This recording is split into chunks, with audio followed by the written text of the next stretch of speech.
This is Welcomes to, and I'm back again with another movie review. Recently, I decided to finally get Act of Valor and watch it since I hadn't seen it in the cinemas, and I thought that the concept that they had, that they used actual Marines, was really intriguing and unique. And the movie itself is really exceptional. It's just in your face, and they don't sugarcoat anything, which a movie about the military really shouldn't do that, in my humble opinion. I've seen many a war film, and I like war films despite the fact that um, there's a lot of blood and guts and violence, but honestly, I'm really not offended too much by that, because I see it as a necessary evil in order to tell the story of what is really happening, and the movie was just exceptional. It was nothing short of incredible and just tremendous. And the way it was done, and the camera angles were the most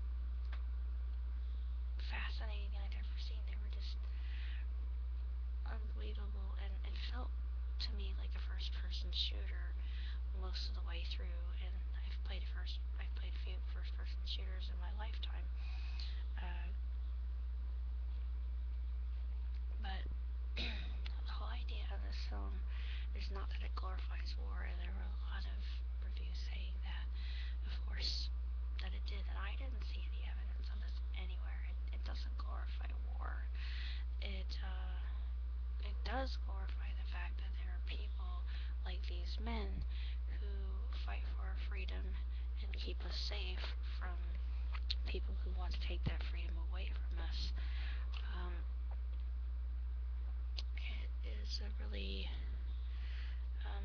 thought-provoking film, because what we're displayed here, was depicted, could very well happen, which is a little bit unnerving and a little bit frightening, honestly. But I could say is thank God that we have people like these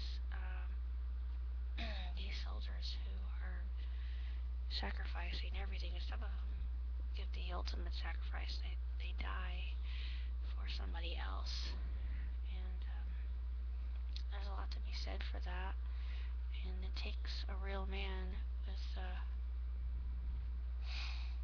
real cojones to do that. At least in my opinion. I don't know. I wouldn't want to be involved with something like that. Now, I do have military history in my background. My grandfather was in the First World War.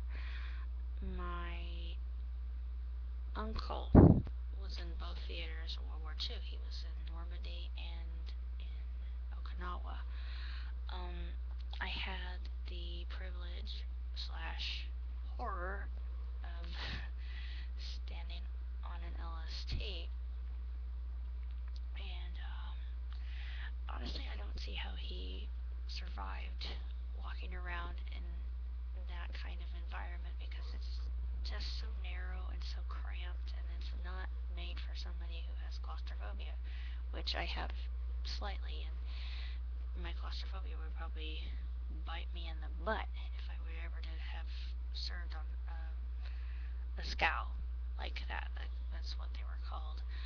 Um, they had beds, or they called them sacks, that were hung like that.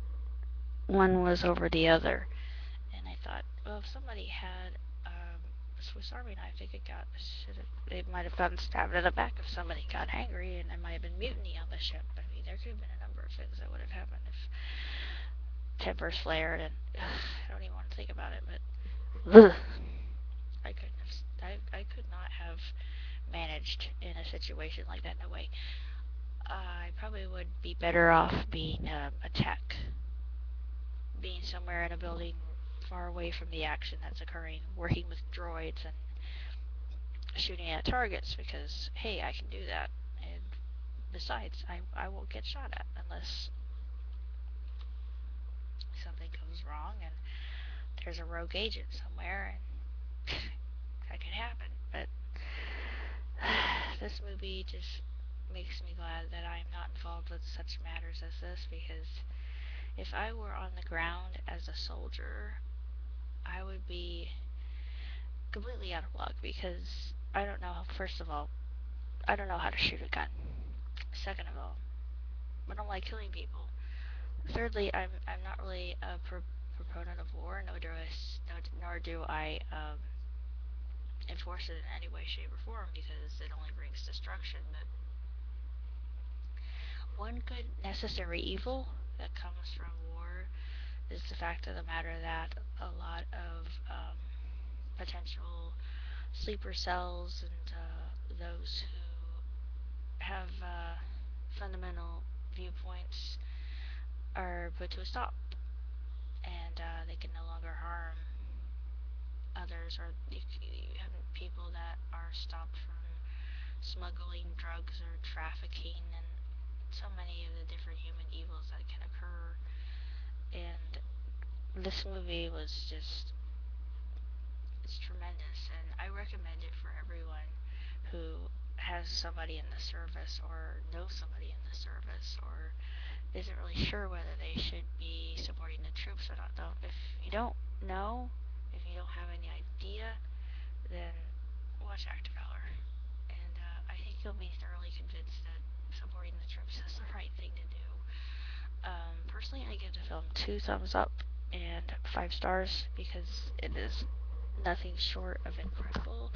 The action scenes are just non-stop adrenaline rushes. Um, the music is perfect, and it's timed just absolutely meticulously with every single solitary scene that unfolds. And it's one of those movies that you can't turn away from. It has some of the best car chase scenes I've seen since the Bourne quadrilogy, which still remains in my mind some of the best action sequences that have ever been filmed in the history of filmmaking. Um,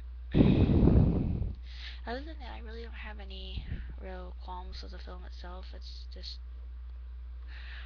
flawless as far as I'm concerned, and I highly recommend it. Now, it's not for the weak of heart. It's not for people who may be turned off by realism, because, like I said, it doesn't sugarcoat anything. It just shows you stark reality for what it is, which I appreciate. And it gives you a taste of what life is like for these men and women who, well, just in this case, it's just men who fight for our country. And really, it's absolutely tremendous. So if you have a chance to see it, do, because I highly recommend it, and it has my stamp of approval.